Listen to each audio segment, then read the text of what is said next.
오늘은 유다 왕들의 몰락을 슬퍼하는 노래라는 제목으로 말씀을 한번 상고해 보고자 하는데요.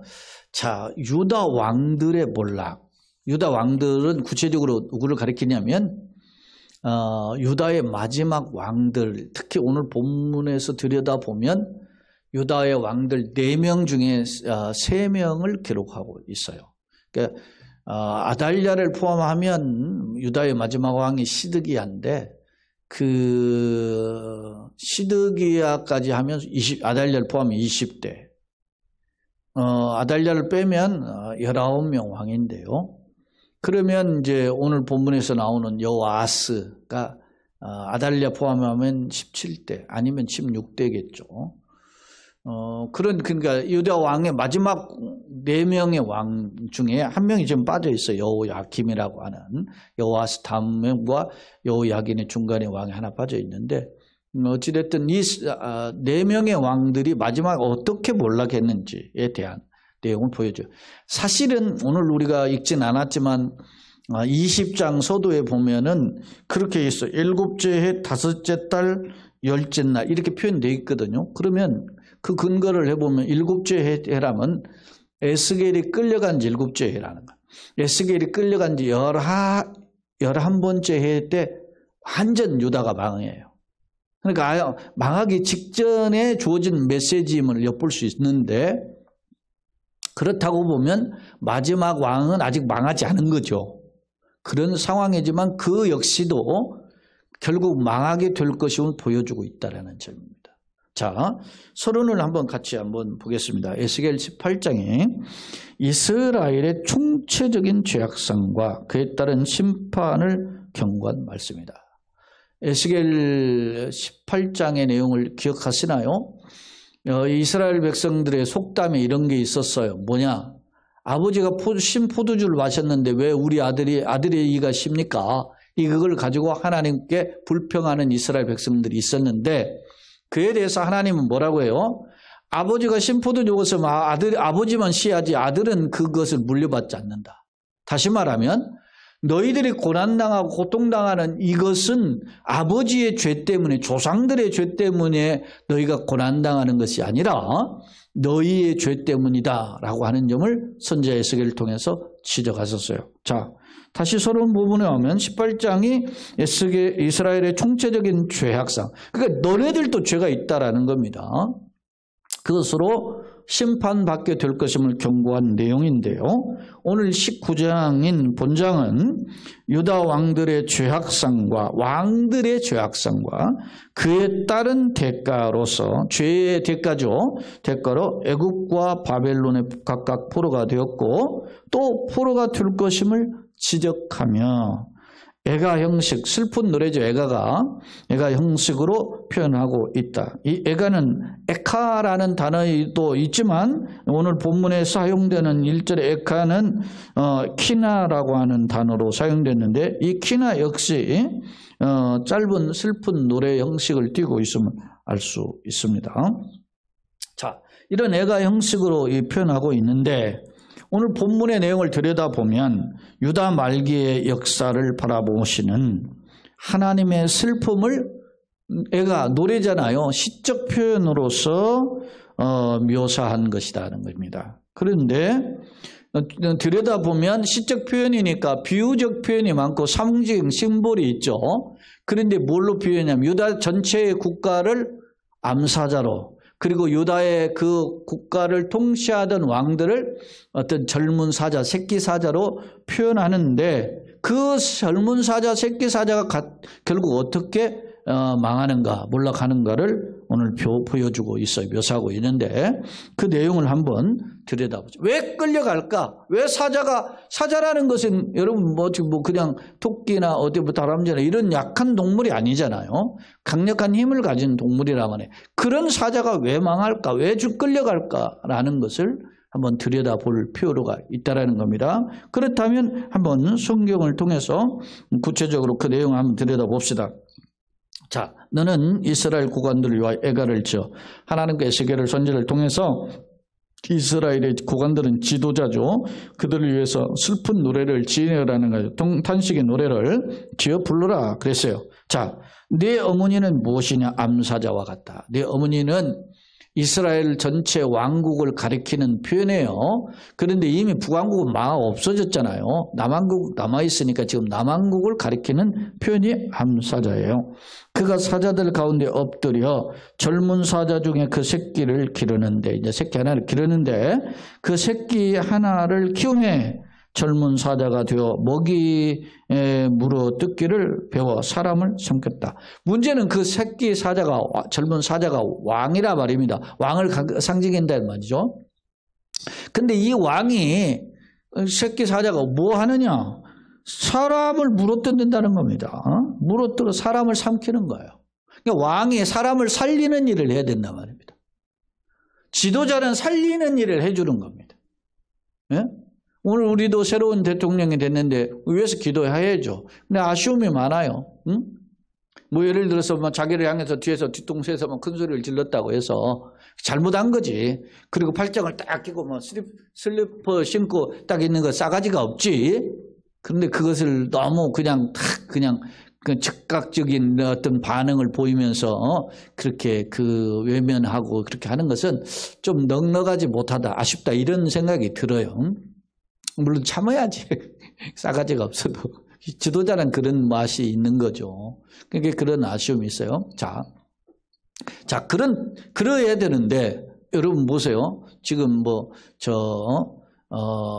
중국에서는 월드컵 카타르에서 일어나는 걸 보고 저 사람들은 말이지 밀집해 있는 새만 마스크 벗고 막 난리를 치는데 왜 우리만 마스크 쓰고 막 봉쇄하냐? 한 사람 있으면 그 사람만 격리하고 되지만 모두 다 막아가지고서는 하냐? 가지고 막 봉기가 일어났는데 막 심지어는 이제 시진핑까지 물러나라고 이제 일어난 그런 것들이 어제 그저께부터 보도가 되잖아요. 그게 왜 그래요? 독재자라는 걸 국민들이 의식을 하고 있다. 어느 순간 폭발하는 거죠. 그런 지도자들은 건강한 지도자 아니에요. 자기가 나라를 살린다라는 명분을 가지고 있지만 들여다보면 자기의 정권력에 사로잡힌 것들이. 응? 그 북한은 김정은이 보니까 무슨 미사일을 발사하는데 자기 둘째 딸을 데리고 와가지고서나 거기서 동행하고 그 둘째 딸 동행하는 그 사람들하고 그 수많은 군인 나이가 많은 그 군인들이 거기 딸한테 절을 하고 폴더 연사를 했다 이런 보도가 나오잖아요. 건강한 지도자의 모습은 그게 아니다. 우리 지난번에 대통령인 문재인 씨가 북한에 갔을 때 생전 지도자가 국민들을 향해서, 인민들을 향해서 절을 했단 말입니다. 충격이었다라는 보도가 있었죠. 지도자는 이런 면이 보여져야 되는 거죠. 자, 이야기가 확대됐는데 당시 왕인 새끼 사자로 비유된, 젊은 사자로 비유된 이 왕이 되놓고 뭐 하느냐? 백성들을 살려주는 일보다는 물어뜯었다는 말입니다. 삼켰다. 오늘 물어뜯기를 배워서 사람을 삼켰다. 이렇게 이야기하고 있어요. 자, 그러니까 4절 이방이 듣고 함정으로 그를 잡아 갈고리로 꿰어 끌고 애굽 땅으로 갔다. 자, 이제까지는 이 새끼 사자가 누군지를 모르는데 애굽 땅으로 끌려간 왕 누구냐? 당시 왕이 누구냐면 그 여호아하스예요. 이 애굽으로 끌려간 왕은 여호아하스예요. 자, 여호아하스는 누구냐면 그 유명한 왕 요시야 왕의 넷째 아들이에요. 요시야 왕이 당대 그 이스라엘의 부패를 극복하고 개혁하고자 그렇게 애를 썼다가 젊은 나이에 39살에 이 전쟁터인 무기또 전투에서 죽게 되죠. 애굽 왕 바로 느그에 의해서 죽게 되는 거예요. 근데 왜 이렇게 죽게 되느냐? 애굽 왕이 생각해 볼 때 당대 세계 최강이 어디였냐면 아수르였어요. 아수르였는데 아수르가 지는 해에 불과했단 말입니다. 그런데 지금 신흥 강국으로 떠오르는 샛별과 같은 그 강국이 바벨론인데 바벨론에 의해서 흔들리고 있을 때 이게 찬스라 생각하고 애굽 왕 바로 느고가 이제 아수르를 침공하러 가려고 가는데 그 어디를 지나야 되냐면 이스라엘을 지나야 되니까 길을 내달라고 하니까 이스라엘 왕 요시야 왕이 못 간다. 우리 영토에 니네들이 왜 지나가냐. 그러니까 너 그러다가 우리 대국하고 붙었다가 너는 끝장나니까 길을 비켜라 했는데 못 비키겠다 하고서 길을 가로막았지요. 요시야 왕이. 그러고 바로 누구와 전투를 벌여가지고 결국 전사하게 되었잖아요.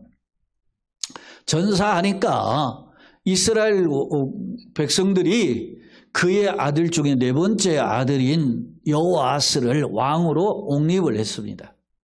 옹립을 하니까 이 왕이 누구에 대해서 백성에 의해서 됐고 아버지 뜻이 어떤 거예요? 반애굽이라는 그런 생각을 가지고 있고 하니까 그런 생각을 가지고 있으니까 여세를 몰아서 애굽 왕 바로 느고가 이제 와서 예루살렘 와서 이 여호아스를 잡아가지고 데려갔단 말입니다. 애굽으로 3개월 만에 석 달 통치하고 왕에서 물러난 왕이 여호아스예요. 근데 성경에 보면은 그 석 달 통치하는 중에 짧은 표현이지만 여호아스가 악한 왕이었다. 여호와 보시기에 하나님을 경외하지 않는 왕이었다. 악한 왕이었다. 아버지의 길을 쫓아가지 않았어요. 안타깝죠. 요시야 왕이 얼마나 훌륭한 왕입니까? 근데 그의 자녀들은 성경에 보면은 아들 넷에 있는데 넷에 대해서 둘째 아들에 대한 정보가 없어요. 성경에. 첫째 아들 여호야김 있고 셋째 아들 시드기야 있고 넷째 아들 여호아스의 정보는 있는데 둘째 아들 정보가 없어요. 그러니까 어찌됐든 그렇게 이제 보여지는데 오늘 4절에 보면 그가 이제 애굽 땅에 끌려간 거예요. 함정으로 그를 잡아가고 갈고리로 껴서 갈고리 딱 깼다는 말은 마치 고기를 낚시질 해가지고 끌고 가는 것처럼 비참함의 모습임을 엿볼 수 있습니다. 자, 그러니까 1절로 4절은 누구에 대한 이야기예요? 요시야 왕의 뒤를 이은 이스라엘의 왕 여호아스입니다. 이 여호아스는 요시야 왕이 609년에 통치하다가 죽었으니까 그 뒤를 이어서 석 달 했으니까 609년 요때 왕이 되었던 왕임을 알 수 있어요. 뒤이어서 그래서 이제 애굽이 이 여호아스를 끌고 갔잖아요. 아버지도 죽였고 그 여호아스를 끌고 가고 그리고 여호야김이라고 하는 요시야 왕의 큰아들을 이제 애굽의 꼭두각시로 세웁니다. 근데 이 꼭두각시로 세운 여호야김이 11년을 통치해요. 11년을 통치하는데 그때 이제 신흥 세력이었던 바벨론이 완전 아수르를 묵사발시키고 묵사발시키고 이제 바로 누구가 말이죠. 그 바벨론어가 한번 말짱을 했는데 이 바벨론한테 묵사발돼요. 애굽도 아수르도 묵사발되고 애굽도 패하고 이제 도망와요. 그러니까 이제 이 여호야김 왕이 어떻게 되겠어요? 자기를 세운 왕이 누구예요 지금? 애굽 왕이죠. 애굽 왕이 세웠고 이제 바벨론의 영향권에 이제 유다가 있게 되죠. 그러니까 이게 수위 말하면 갈지자 외교를 하는 겁니다. 그러다가 바벨론을 섬기는 듯 하다가 자기가 여전히 어디가 가까워요. 바벨론 좀 멀고 애굽은 가깝죠. 애굽을 의지하니까 바벨론 군대가 쳐들어와 가지고 이제 그 여호야김 요시야 왕의 이제 큰아들이죠. 여호아스를 이어 동생을 이어서 왕이 된 왕. 여호야김 왕 때 1차로 포로로 끌고 갔어요. 이때 끌려간 사람들이 다니엘과 세 친구를 비롯한 1차 포로예요. 근데도 여전히 어떻게 바벨론에 끌려갔는데도 불구하고 이 여호야김은 누구를 의지해요? 애굽을 의지하는 것입니다. 그런데 그 왕은 여호야김은 끌려갔다라는 기록이 없어요. 그가 이제 아마 죽었던 것으로 보여지고 그리고 그의 아들 여호야킨 아버지는 여호야김이고 엘리야김인데 이름 고쳐서 여호야김 붙여놨는데 그의 아들 여호야킨인데 이 여호야긴이 왕이 됐는데 이 여호야긴이 왕이 되어가지고 석 달을 통치해요. 이것도. 근데 악한 왕이에요. 아버지 여호야긴처럼. 할아버지 요시야 왕을 본받지를 못하는 거죠. 그래서 이 왕이 17살에 석 달 통치하는데 이때 누가 쳐들어와요? 북쪽에서 바벨론이 쳐들어와 가지고 이번에는 이 여호야긴을 어디로 끌고 가요? 바벨론으로 끌고 갑니다. 자, 5절 내용이 그에 대한 내용인데 한번 보겠어요. 암사자가 기다리다가 소망이 끊어진 줄 알고 왕에 대해서 새끼 사자를 했는데 끊어지다는, 그러니까 또 왕을 세워요. 그 새끼 하나를 골라 젊은 사자로 키웠더니 젊은 사자가 되매 여러 사자 가운데 왕하며 먹이를 물어뜯기를 배워 사람은 어떻게 해요? 삼키며. 왕이 살려주는 일을 못하고 삼키는 일을 했단 말입니다. 이 왕 악한 석 달, 이것도 석 달밖에 통치 안 하는데 이게 또 악한 왕이야. 응? 그의 궁궐을 헐고, 심지어는 보세요. 궁궐을 헐고 성읍을 부숴요. 얼마나 포악을 떨었는지 궁궐을 헐고 성읍을 부숴버리는 거야. 마음에 안 맞으면 그냥 막 짓밟아버리는 거야, 이 왕이. 그러니 그 우는 소리로 말미암아 땅과 그 안에 가득한 것이 어떻게 해요? 황폐해져요. 그러니까 왕이 되면 잘 살아야 되는데, 행복해야 되는데 불안하다, 지도자답지 못하다는 말입니다. 어?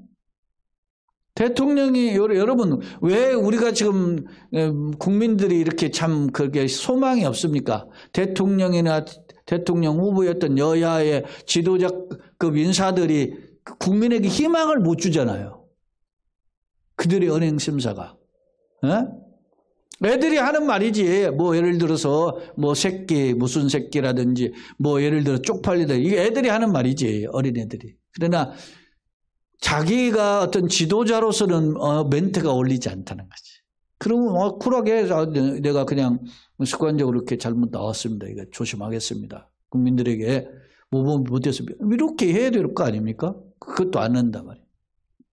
그리고 뭐 언론 탓만 하고 건강한 태도가 아니다. 그 또 부인은 말이지만 물론 막 끊임없이 물고 떨어지는 야당도 문제지만 흠이 있으니까 또 그런 거예요. 그러니까 이게 우리가 늘 불안하잖아요. 자, 이야기가 다른 각도로 갔는데, 당시 왕이 된 젊은 17살짜리 왕이 그게 조금 조신한 부분이 필요하겠죠. 근데 그렇질 못했어요. 결계가 왕성하다 보니까 성읍을 헐고 궁궐을 헐고 말이 백성들을 말이 빼앗고 이런 일들을 본 거예요. 왜? 역대 선왕들이 하는 짓을 보고, 자기 아버지나 그런 것들을 보고. 권력을 가지면 말이죠, 현명하죠. 북한의 김정은이 외삼촌을 죽이잖아요. 그런 것들이 왜 그래요? 권력이 무서운 거예요. 이렇게 하니까 하나님의 징계의 방법으로 누구를 끌고 가? 이 여호야긴을 끌고 가는 거예요. 누가 이번에는 어디로? 바벨론으로 끌고 가. 자, 보세요. 그의 궁궐을 헐고 성을 부수니 그 울은 소리로 말미암아 땅과 그 안에 가득한 것이 황폐한지라 이방이 포위하고 있는 지방에서 그를 치러 와서 그 위에 그물을 치고 함정을 잡아 우리에 넣고 갈고리를, 또 이번에도 갈고리를 나오자. 갈고리에 마치 그냥 뭐 고기를 낚아가지고 끌고 가듯이, 짐승을 질질 끌고 가듯이 끌고 바벨론 왕에게로 이르렀다. 이번엔 바벨론으로 가잖아요. 바벨론 포로가 돼요. 이 사람이 누구냐? 바로 여호야긴입니다. 그러니까 중간에 여호야김이라고 하는 왕이 빠져 있어요. 이르렀느니 그를 옥에 가두고 그 소리가 다시 이스라엘 산에 들리지 아니하게 하려 함이라. 물론 이 여호야긴은 17살에 끌려갔는데 죽지는 않았어요. 37년간 있다가 풀려나요. 17살 끌려서 37년 54살에 끌려나서 바벨론 왕이 대접을 해서 먹고 살게끔 이렇게 왕의 식탁에 대접을 해주는 자리로 회복이 되는데, 그런 겁니다. 자, 유다 왕들의 몰락, 오늘 제목을 그렇게 잡았잖아요. 지금 두 번의 왕을 봤어요. 또 한 왕이냐면 10절부터 보면 또 단락이 달로 나눠져요. 네피의 어머니는 물가에 심겨진 포도나무. 어머니라고 할 때 아까 어머니가 누구였습니까? 암사자로 비유된 유다 왕국이었죠. 유다 왕국은 마치 물가에 심겨진 포도나무 같다. 그러니까 물가에 심겨진 포도나무니까 흔들리지 할 수가 없죠. 이스라엘의 개념으로 볼 때 나무들이 그냥 말라비틀어 죽는 나무가 흔하거든. 근데 어디에 심는 나무는 죽지 않아요. 물가에 심겨진 나무. 물가에 심겨진 포도나무, 왕성한 열매를 맺는 나무란 말입니다. 그런 나무 같아서 물이 많으므로 열매가 많고 가지가 부성하며, 이 말은 유다가 그만큼 축복을 받은 나라라는 것을 알 수 있어요. 많음으로 무성하며 그 가지들은 강하여 권세 잡은 자의 규가, 규는 지팡이 규자잖아요. 그러니까 왕의 지팡이니까 그 왕의 권세를 상징하는 지팡이죠. 규가 될 만한데 그 하나의 키가 굵은 가지 가운데서 높았으므로, 그 중에 이제 가지가 하나 높은 가지가 높았으므로 많은 가지 가운데 뛰어나 보이다가, 이게 왕들 중에서도 하나 좀 뛰어난 듯 보인단 말입니다. 이게 그렇게 보이다가 분노 중에 뽑혀서, 야, 바울 사도가 이게 선줄로 생각하도 넘어질 것이죠. 교만은 패망의 선봉이요 거만한 마음은 넘어지며. 여러분, 내가 똑똑하고 잘나고 분석도 잘하고 누구보다도 뭐 예를 들어 식견이 있고, 아니면 누구보다도 언변이 탁월하고, 아니면 누구보다 달란트가 있어가지고 남보다 앞서가는 이곳, 아니면 어떤 사람들이 뭐 실력적으로 해가지고서 딱 하는데 드러나는데 박수 받는 자리에 오르게 되지 않아요. 그때 조심하는. 제가 개인적으로 축구를 좋아하는데 축구 선수들 중에 제 나름대로 이렇게 마음속에 리젝트 시킨 그런 선수들이 있어. 호날두라든지 뭐 은바페라든지 이런. 왜? 실력에 비해서 인성이 부족해. 사람들은 뭐 팔로워로 거느리고 뭐 열광하고 한다 하지 뭐 저는 제껴놓는 거야. 아무리 그래도 안 돼. 이게 저는 왜 그러냐. 이게 저의 어떤 개인적인 평가 기준이기도 하지만 저의 그 나름 기준이 뭐냐면 성경적 기준이에요. 제가 보기에도. 사람은 세상에 유명하고 박수받고 높은 자리에 올라갈지라도 하나님이 노하면 끝장인 거야. 여러분 생각해 보세요. 사울은 천천히고 다윗은 만만이랄 때 천천도 적은 게 아니거든. 1000명을 상대해서 죽였다? 대단한 거잖아요.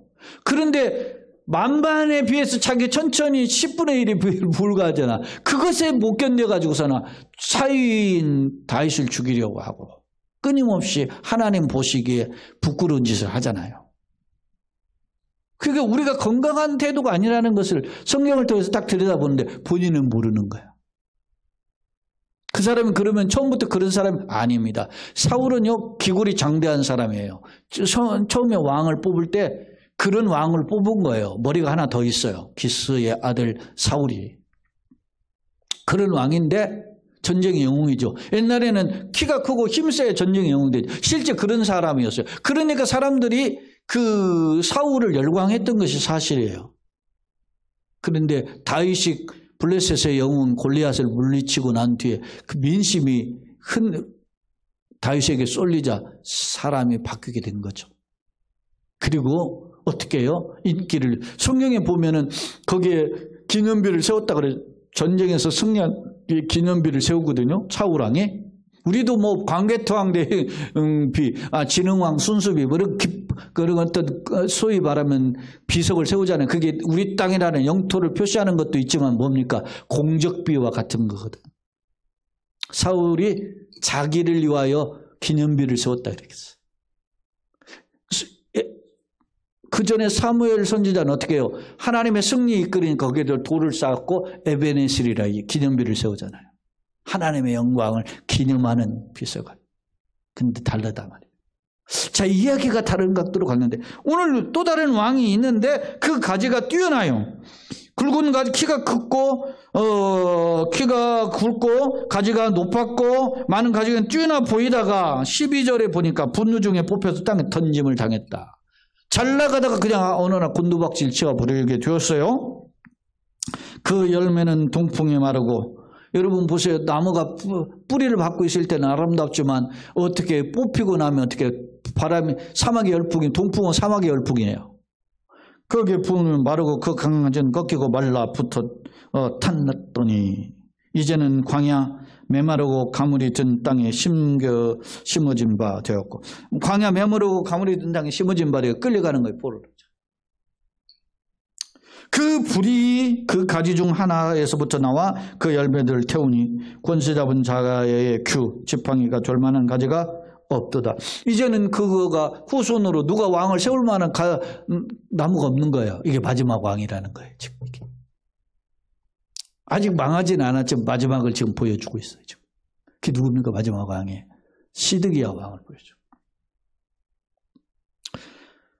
자, 이렇게 돼서 이런 왕들의, 유다의 마지막 왕들의 행적들을 보면서 하나님이 어떻게 해요? 애가 슬픈 노래를 부르는 것입니다. 하나님의 슬픔을 표현하는 슬픈 노래의 시적 표현이다라는 것을 서두에 제시했잖아요. 그런 노래임을 알 수 있어요. 자, 두 번째 화면을 한번 보겠습니다.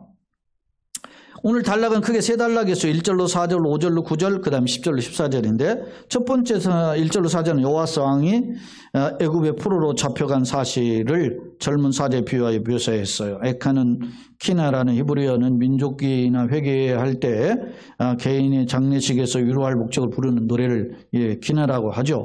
자, 두 번째 이제 유다 왕국의 암사자로, 본래는 이게 사자는 용맹하잖아요. 그러니까 칼빈 선생은 본래는 용맹하다라는 뜻으로 번역이 될 수 있다 그래요.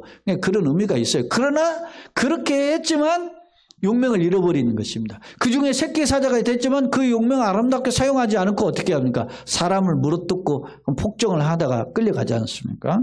자, 또한 왕들은 젊은 사자 비유했는데 그 여호아스가 애굽의 왕 바로에 의해서 여호아스 애굽 끌려갔던 내용을 이야기하고 있어요. 두 번째 5절로 9절인데 여호야긴 왕이 이 아버지 여호야김은 중간에 빠졌다 그랬죠. 그 사람은 이제 어디 끌려간 기록이 없어요.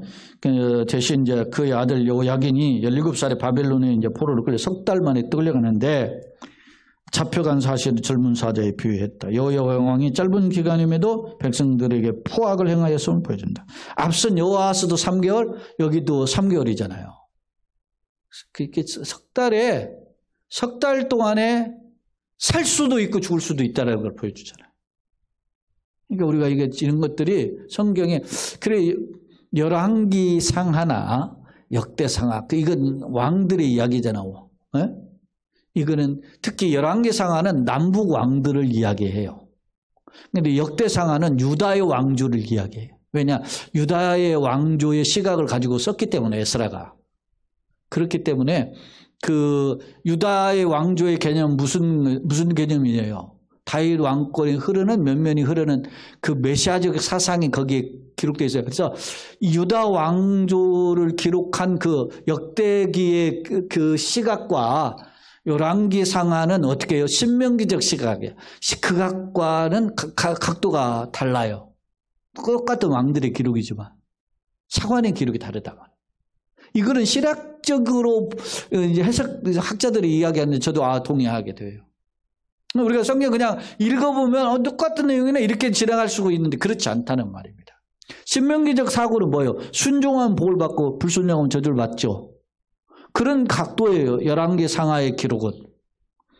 역대기 상하는 그럼에도 불구하고 메시아의 왕국을 이어가는 하나님의 어떻게 해요? 선하신 은총을 더 부각시켜 있단 말입니다. 다윗 왕가를. 그래서 역대상에서 보면 다윗 족보가 딱 등장하는 거예요. 유다 가문이 나오고 다윗의 왕가에 대해 이야기가 나오는 거예요. 자, 그런 내용이에요. 자, 그 다음에 이제 10절로 14절에 보니까 현재의 지금 통치하는 왕이 시드기야 왕이죠. 왜냐하면 시드기야 왕 그 5년 차에 에스겔이 선지자로 부름받았는데 지금 이제 우리 그 다음 장 20장에 보면 7년 차가 되잖아요. 메시지가 주어질 때가. 그러니까 이제 상당 시간이 지난 거예요, 지금. 그럴 때 결국 포로로 끌려갈 것임에 대해서 슬퍼한다. 자, 가지가 굵고 키가 큰 포도나무였어요. 시드기야 왕이 그런 어떤 왕으로 될 때는 11년을 통치하거든요. 이 왕은. 그렇게 힘이 있었어요. 그런데 이 왕이 어떻게 해요? 철저히 어떻게 해요? 세속주의야, 이 왕이. 바벨론이 세력이 세니까 바벨론 시드기야 왕이 자기가 될 때 자기 조카가 끌려갔거든요. 이 시드기야는 누구냐면 시드기야는 요시야 왕의 세 번째 아들이에요. 왜 왕이 마지막 4명의 왕이 이렇게 족보가 뒤죽박죽한지 모르겠죠. 4명의 왕을 정리해 볼게요. 여호아스는 요시야 왕의 4번째 아들이에요. 그 다음에 그를 이은 여호야김, 엘리야김은 요시야 왕의 첫째 아들이에요. 그리고 그의 여호야긴은 그 요시야 왕의 손자이면서 여호야김의 아들이에요. 그리고 마지막 시드기야는 누구냐면 요시야 왕의 3번째 아들이에요. 둘째 아들의 기록이 없다 제가 그랬잖아요. 그 내용이 있는데 이 4 아들을 통해서. 그러니까 이 사람은 사실은 다 봤잖아요. 자기의 자기 막내 동생, 그리고 형, 그리고 자기의 조카가 통치하면서 어떻게 망하고 끌려가는 걸 다 봤잖아. 누가? 시드기야가. 근데 여전히 하나님의 메시지에 민감하지 않고, 실제 이 시드기야가 통치할 때 주어진 메시지가 예레미야에 나오는데, 그때 이 시드기야 왕이 이런 거죠. 마치 여러분 세례 요한이 전파할 때 헤롯이 그때 헤롯의 아들이죠. 헤롯 빌립이 어떻게 합니까? 달게 듣고 책망을 달게 듣지만은 운신의 폭을 못 하잖아요. 왜? 눈치를 보는 거야. 헤로디아라고 하는 여인의 눈치도 보고. 네? 달게 책망을 듣지만 자기가 결정을 못 하는 거죠. 시드기야 왕이 그랬어요. 예레미야를 불러다가 들어 하나님 뜻이 뭐냐 내가 좀 알고 싶다. 그렇게 이야기하는데 듣고 뒤돌아서면 그만이야. 왜? 고관들과 이런 사람들이 말이지 하니까. 우리도 사극을 보면은 왕이 절대 권력을 가진 왕이잖아요. 그런데 그 중신들이 와서 흔들리잖아요. 그런 모습들을 보여주는 왕이 누구냐? 시드기야. 철저히 뭐예요? 현세적인 어떤. 그래서 애굽에게는 돈을 걸어가다가 원조를 부탁을 했고, 그리고 주변의 나라는 예를 들어 블레셋을 비롯해서 북쪽의 아람이라든지 뭐 저쪽에 뭐 두로와 시돈이라든지 동쪽에 뭐 와까 암몬 이런 사람 나라들 끌어 모아가지고 연합동맹을 맺은 거예요. 어떻게? 바빌론에게 한번 맞서보려고. 그러다가 묵사발된 거지. 결국에는. 그러면 망한다고 경고를 계속 들어요. 그러다가. 우리는 이렇게 전부 다 어떤 영화 한 편을 싹 보고 나니까 이해가 되지만 당시 시대는 이게 쉽지 않았을 것이다 라는 겁니다. 오늘 우리가 세계를 보는 시각도 마찬가지. 세계관이나 세계 역사의 흐름, 우리가 어떤 스탠스를 가져야 되느냐를 볼 때 이런 성경적인 안목을 가지고 우리가 접근할 필요가 있다는 거죠. 자, 세 번째 화면인데 제가 오늘 본문의 내용을 좀 총정리해 본 겁니다. 자, 유다 말기의 왕들의 통치와 몰락의 교훈. 유다 왕들의 말기의 왕들 4명을 제가 소개했어요. 여호야스, 이게 3개월 통치하죠. 여시왕이 4번째 아들이에요. 애굽으로 끌려갔죠. 여호야김인데 엘리야김이라고도 하죠. 요시아의 큰아들인데 악하고 무능했죠. 바벨론 정책을 취했는데 이 사람은 끌려간 기록이 없어요. 그 다음에 그의 아들 여호야긴이 3개월 통치하는데 악한 왕으로서 바벨론의 2차의 포로로 끌려가요. 그 다음에 이제 마지막 왕이 시드기야인데 요시아의 3번째 아들인데 친애굽 반바벨론 동맹을 결성하고 그렇게 살다가 결국 바벨론에 끌려가요. 왕들의 통치를 통한 교훈이 뭐예요? 왜 그랬을까? 하나님 말씀보다 현상적 상황을 쫓다가 결국 다들 포로가 됐다는 겁니다. 망하고 죽고 석 달 만에 끌려가고 이런 것입니다. 교훈, 인간은 결함과 한계를 가진 존재예요. 그죠? 내가 잘난 체 할 수 없어요. 내가 똑똑해봤자 남보다 좀 더 낫다는 거지. 그거 가지고 금방 떨 수가 없어요. 그렇기 때문에 하나님 앞에 겸손한 마음의 허리를 동이고 약속을 붙잡고 엎드려야 합니다. 당시의 왕들은 현실을 쫓다가 비참함에 빠졌다는 겁니다. 즉 하나님 없는 세상의 자랑은 헛된 것에 불과하다. 아무리 잘 나가도 망하는 거예요. 어떤 사람이 예를 들어서 우리 태권도 조영씨 하나님께 기도했다 하잖아요. 한 방에 보내게 해주세요. 그때 그냥 탁 쳤더니 말이에요. 넘어갔다고 해가지고 금메달 딴 적이 있었잖아요. 그 사람이 국회의원까지 됐었지만 훅 갔잖아. 그러니까 우리가 어떤 자리에 오르는 것보다 그 자리에 간 믿음을 지키는 게 중요하다. 그걸 우리 많이 놓쳐요. 왜? 현상에 몰입하기 때문에. 자, 오히려 현실을 쫓아 비참함에 이르게 되었음을 해야 된다. 즉 하나님 없는 세상 자랑 어떤 것에 불과함을 깨닫고 약속에 신실하시며 긍휼 풍성한 하나님께 엎드려야 한다. 결론입니다. 오늘 에스겔 19장은 유다 말기의 역사적 상황을 배경으로 하되 특히 왕들의 몰락에 대해서 묘사하고 있다. 주목할 점은 왕들이 비록 사자, 포도나무로 비유되었지만 모두 애굽과 바벨론으로 포로로 끌려갔다는 점이다. 이는 당시 유다가 그만큼 힘이 없는 무능한 국가였음을 보여주고 있다. 그렇다면 하나님이 세우신 국가고 왕들은 하나님 대리 통치자인데 왜 무슨 까닭으로 이런 비참함에 빠지게 되었을까? 당시 왕들은 하나님 말씀에 민감하기보다 주변 정세에 따라 갈팡질팡했는데 문제는 자기들이 의지한 세상으로부터 건진받지 못했다는, 오히려 그것에 의해서 망했어요. 나는 무엇을 의지하는가? 썩어질 것, 돈, 세상, 권력 이런 것이 아니라 생사화복의 주인이신 하나님 붙잡고 하나님 말씀에 의지하여 삶으로써 주님이 이끌어 가시고 세우시고 서는 축복의 우리 걸음 되기를 예수 그리스도 이름으로 축원합니다. 아멘. 참